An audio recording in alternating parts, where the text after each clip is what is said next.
Sa positive, ito guys, mamamanifest nyo itong mga more. This is abundance of money, wealth, riches, financial stability, and security. May mamamanifest kayo na bago. This is brand new journey. Mga kapiksi in terms of money. So, pwedeng pag sinabing brand new journey, pwedeng may bago kayong trabaho, bagong pagkakakitaan, bagong side hustle, ganyan, na magdadala ng stability sa inyo. No? Kasi yung iba, pwedeng may trabaho kayo ngayon, guys, pero financially, hindi masyadong stable kasi baka nangungutang pa rin kayo every pecha de peligro, di ba? Merong ganun, guys, na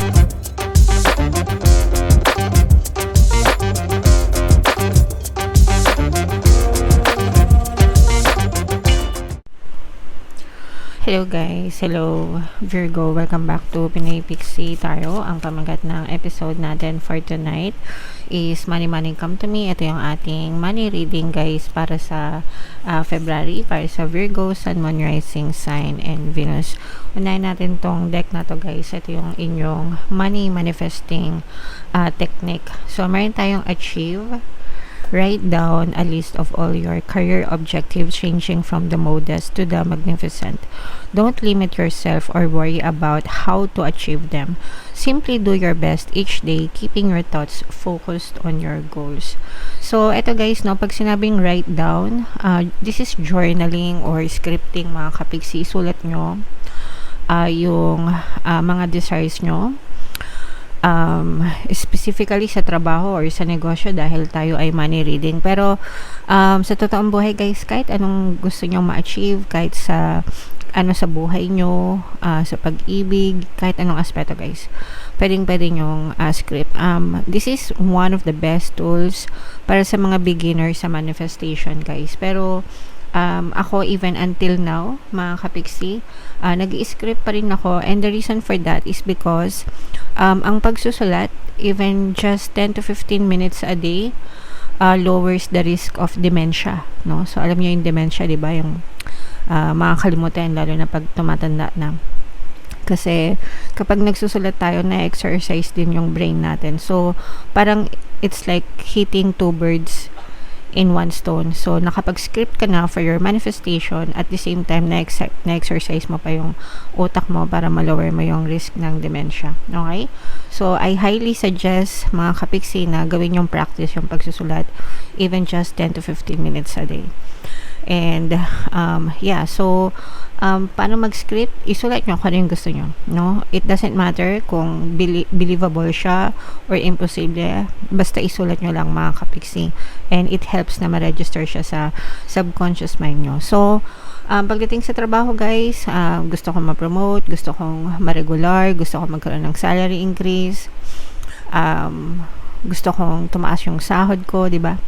Gusto kong kumita ng 1 million a month, kahit ano guys, pwede nyong isulat. Walang rules, unlimited. Ang rule lang siguro is focus sa positive. Imbis na negative yung isulat nyo guys, positive yung isulat nyo mga kapiksi. Okay? And ang importante dito guys is you stay consistent and you stay focused. Habang nagsusulat ka, i-focus mo yung attention mo sa pagsusulat mo. Ilayo mo muna yung mga cellphone mo, yung mga distractions mo, yung mga tablet mo, na itago mo muna. Mag-focus ka lang sa notebook mo, sa pen mo, dun sa sinusulat mo mga kapiksi. Okay? Alright. So, yan ang inyong money manifesting technique guys. Comment down below if marami na kayong na-manifest sa mga nag-i-scripting mga kapiksi. So, shuffle natin to guys. Hanapin natin yung energy ng Virgo at saka yung energy ng money. Habang sinashuffle ko to guys, panoorin nyo muna yung video natin regarding sa ating paano mag-manifest ng abundance video course. Kapiksi, sawa ka na ba sa mga struggles at hirap sa buhay mo? Masipag ka ba at masikap sa buhay ngunit hindi ka pa rin umaasenso? Ilang beses ka na bang nag-attempt mag-negosyo at mag-invest pero palagi ka pa rin nalulugi? Sa pagkakataon na ito ay maaaring may subconscious beliefs ka na nagiging balakid sa iyong pag-unlad at pagyaman. Introducing, paano mag-manifest ng abundance video course. Dito ay matututunan mong ma-overcome ang mga balakid mo para tuluyan ka ng umunlad, umasenso, sumagana, maging matagumpay, successful at maswerte sa iyong kabuhayan, pera, trabaho, negosyo, salapi at kaperahan ng bonggang-bongga. Dali, mag-send na ng email sa pinoypixie@gmail.com at simulan na ang iyong pagyaman ngayon. Alright, so sa lahat ng gusto mag-avail ng course guys, meron tayong paano mag-manifest ng abundance video course, paano mawala ang third party, at magkaroon ng harmonious na relationship, paano pabalikin si ex, reverse breakup. Sa mga interesado guys, mag-send lang kayo ng email sa pinoypixie@gmail.com. And sa mga naghahanap guys ng pampaswerte na lucky charms or lucky bracelet, aventurine tsaka citrine guys, ito yung recommended ko. May kita kayo guys ng mga link sa description box. Wow, so grabe naman ang ganda nito. Virgo, kayo ay represent ng King of Pens. Ito yung ating money energy. Actually guys, this is both positive and negative. Yung negative dito is babala, no? So mag-ingat kayo sa mga manloloko, scammer. Baka ma-scam kayo sa pera, mga kapiksi. And kapag na-scam kayo, although hindi naman lahat mai-scam kasi yung iba sa inyo maingat naman talaga. Pero pag na-scam kayo guys, malaking bagay yung mawawala sa inyo. Magsasuffer kayo greatly ng financial loss. Tapos parang lalo na pag umutang kayo, it's either umutang kayo guys para sa mga maling investment, ma-scam kayo guys. Mag-ingat yung mga ano dyan, army, no? Marami nang na-scam sa mga scalpers kasi nag-pre-selling na yung ticket ng armies ay ng BTS guys, no? And maraming armies na hindi nakapag-secure, so nagsusort sila sa mga scalpers, kaso ang daming scammers. So may mga nababasa na ako. Mag-ingat kayo ganun guys, kasi baka may mga armies sa inyo na ma-scam, no?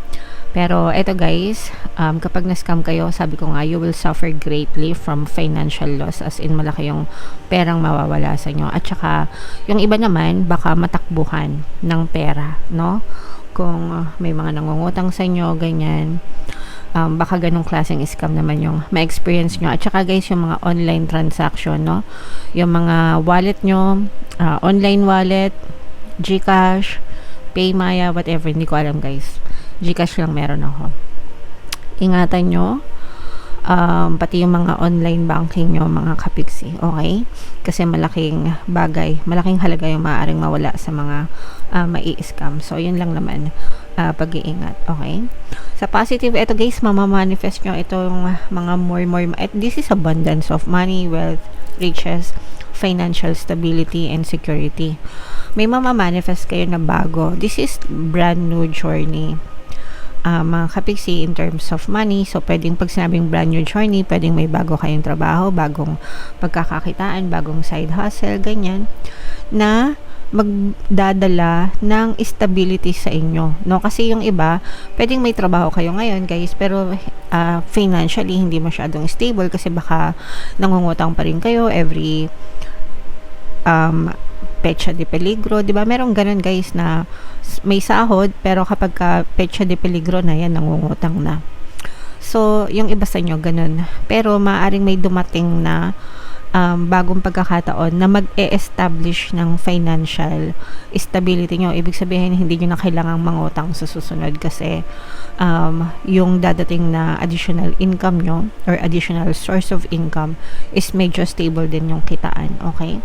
So, mamamanifest nyo yan guys, especially if nakafocus kayo dyan na right now, yung iba sa inyo naghahanap talaga, nagsusearch kung anong pwedeng pagkakitaan. So, make sure guys lang na dun kayo sa legit ha. Iwasan nyo yung mas-scam kasi nga sabi ko sa inyo, yung iba mas baaring mas-scam kayo. So, mag-ingat lang din mga kapiksi. Alright? So, yan. I-mind nyo na yung mga financial stability, success, financial security. Ito yung good karma, mga kapiksi, no? Yung isa din sa mga reason kung bakit nag-establish din yung finances nyo is dahil din sa good karma nyo, no? Tinutulungan talaga kayo ni universe guys, pagdating sa kabuhayan nyo, pagdating sa kaperahan, reward nyo yan dahil sa inyong mga good karma. So, yeah, importante guys na gawin nating bahagi ng buhay natin yung pagiging generous, mga kapiksi, kasi kapag generous talaga kayo, magiging magaan talaga yung daloy ng pera sa inyo. Parang hindi mo inaasahan na may pera ka, pero dumadating siya guys, as in unexpected. Kasi ranas ko na yan guys, na parang bigla na lang may magkakapera ako or magpapadala ng pera na unexpected. So, gawin nyo yan guys, gawin yung practice yan, okay? And eto guys, so mga brand new beginnings, sabi ko nga sa inyo guys, no, these are brand new beginnings para sa inyo. Yung iba, feeling ko hindi pa masyadong ready, pero nagre-ready na, no? Kumbaga parang may mga takot, may mga fears pa rin, mga kapiksi, pero malalampasan nyo naman yan basta pinaghandaan nyo. Guys, okay? Kasi yung iba sa inyo parang yung iba parang medyo limited pa rin, no? Yung mga pwedeng limited yung mga resources nyo, guys. Limited yung capabilities, yung mga kaalaman, no? Pero dapat talaga pinaghahandaan para pag dumating, guys, ready na. Okay? So wag nyong gawing excuse or dahilan, guys, yung mga limitation. Kung nagagawa ng iba, magagawa mo rin. Yung kasabihan natin, guys, na kung ayaw, may dahilan. Kung gusto, may paraan. So, may mga paraan, guys, para umasenso kayo. Kasi ito, maganda yung pangako sa inyo na brand new beginnings, mga kapiksi. Okay? So, samantalahin nyo yan. Basta ready kayo, confident kayo, i-go nyo na, Virgo. Alright? Okay. So, i-main-main nyo na rin yung mga financial stability na yan. Mga kapiksi, mga brand new beginnings pagdating sa pagkakakitaan. Yan yung message para sa inyo, Virgo. So, ito yung ating 2026 kapalaran, guys. Ito naman yung ating success stories ng paano mag-manifest ng abundance video course.